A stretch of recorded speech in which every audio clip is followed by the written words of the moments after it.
What's up, guys? Welcome back to the channel. I got a video about this light bar. Finally, I've had it on the truck for, I don't know, about 2 months now, and finally doing a video about it. I haven't really had any pictures displaying or having that as the centerpiece, but I got a MIC tuning or MIG tuning 31-inch light bar. I think it's their M1. Not exactly sure what that stands for, but I'm sure they could tell you. So I wanted to put it between the tow hooks like a lot of guys with Dodges have, no matter what generation it is. There's that split in the bumper, and it's not really a great way to mount it. You kind of have to like do your own thing. So I'll show you what I did. I might go back and do it better later, but it works well. I haven't had any issues with it. So without further ado, here it is. So here's the 31-inch light bar. I believe most guys get 32-inch light bars. This was just an inch shorter, so it fit between the tow hooks better. And here's the mount that they send it with. You can see like I had to hammer it and bend it to get it to work just right.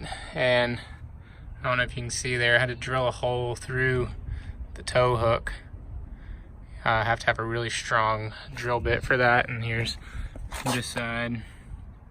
You can see I had to bend right there. I need a shorter bolt right here, which is what all these washers are for. I know that looks really bad, but it was too thick to fit back in the bumper. So it sticks out just a little bit from like front on. It looks normal, like all the guys have it. It's not tucked up in there. Kind of an eyesore right there, but still doesn't look too bad. I mean, this like pattern right here kind of matches this. So, you know, I'm not too worried about it. So today I'm going to show you how to wire up the switch. The switch that they sent me is a lighted switch. So when the light bar's on, the switch has a light on it, and I don't like that. I mean, nothing against that. I mean, it works great, but I have a spare switch in here that I wasn't using. So I'm going to wire it into that and get rid of that light. And I'm going to show you how to do that and a spot to mount your switch in your 3rd gen Dodge if you have one. That's kind of inconspicuous. You're not drilling holes into places that is going to leave a hole later. If you remove the switch, you wouldn't be able to see it.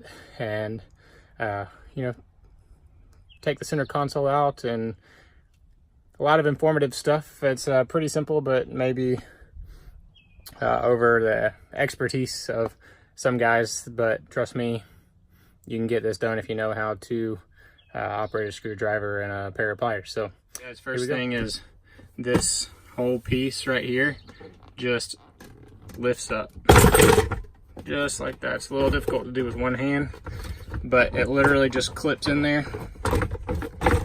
Well, I'm gonna have to put the camera down to get it out, but hang on. And then you get this carrier piece that it sits in. You can see that where the clips go right here, and then on the front. So it's held in with 3 bolts. There's one right here, there's one in that hole right there, and then there's one right there, and that's it. And then this just lifts up out of place. This is unbolted. You're left with this. I don't know if all the trucks have this, but in the Mega Cab, this is like the HVAC vent that goes to your rear vents. You don't need to take that out, but see, my switches are right there, which is like the cup holders would be like right here when everything's installed. But see, these are here. If you're sitting up here, you cannot even see them down here. So it's a great place to, if you have some like hidden switches. And this one is not used. So I'm gonna take these 2 bolts out right there. This whole bottom piece will come out, and then this piece just pulls down. I can't do it on camera, but there's no bolts that hold it in. You just pull it down and it's held in with some clips, and then I'll show you what's behind it. So like I said, this just pulls down. You can see these clips right here, and it goes up in right here. And you can see how the switch is mounted behind it. This is gonna give you this much space back here so that these switches, or at least this style switch, has room. So you can see this one is mounted up, and here is the switch that comes with the light bar. Let's get it in the shade. As you can see, there's a little light that comes on right there when the light bar is on. Well, we don't want that. And this light is this little black wire right here. So if I undo that, undo the black wire, now light bar still comes on, but that's the power wire to this light. So what I'm gonna do is have these remaining 2 wires, your power and your ground. I'm gonna run it into here, power and ground, and I'll just leave this wire off. So the light bar will still work, but we won't have a light to the switch light. Pretty simple. I just have to change these connections out, and I'll show you how to do that in just a second. Connection, which will go right behind this screw right here, and attach that just like these are right here. It's the same size connection. Instead of this style, which wouldn't go on there. So all you gotta do is clip the wire with these or any other clippers that you have, and then use like the wire stripper to expose some.